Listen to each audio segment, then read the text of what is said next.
We continue our reading of God's Dream for You, The Chosen, a morning devotional by author Dwight K. Nelson. Today's reading, October 22, The Great Appointment. Son of man, I have made you a watchman for the house of Israel. So hear the word I speak, and give them warning from me. Ezekiel 33:7. Abraham Lincoln once quipped that people who boast about their ancestors are like a field of potatoes. The best part is underground. Could that be true of us, who are the inheritors of the Millerite movement's passionate fervor for the return of Christ? A glance at the calendar reminds us that 168 years ago, this very moment, men, women, and children up and down the eastern seaboard of the still youthful United States were gathered in parlors and kitchens, in fields and barns and tabernacles, clustered together with those they loved in solemn but joyful expectation that sometime between this moment and midnight Jesus would come. What if you and I believed that right now? Can you imagine the commingling of electric hope and restless uncertainty that would grip our hearts while we watched the clock and waited? Our text today was the fiery, hot injunction that the middle-aged Baptist farmer and Bible student William Miller could not shake. For 13 long years in his Lowhampton, New York farmhouse, he had crunched the numbers of prophecy backward and forward to assure the logic and integrity of his study, and every time his calculations circled back to the same conclusion. Christ would return by the middle 1840s. Shouldn't he sound the warning? But how could he?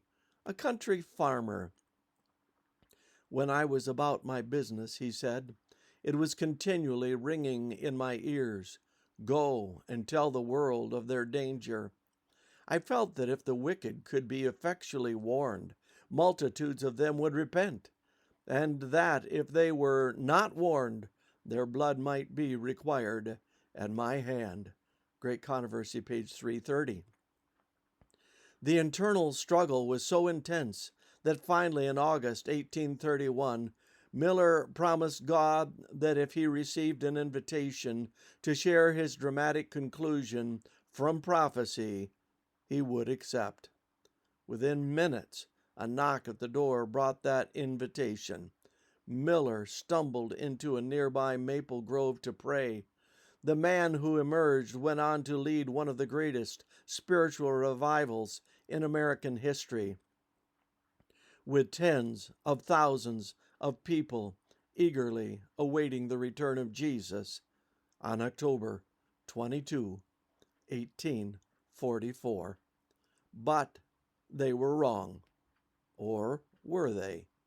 Could it be that as their spiritual children, we have been called to embrace the same fervency, the same mission, the same passion for the same Jesus?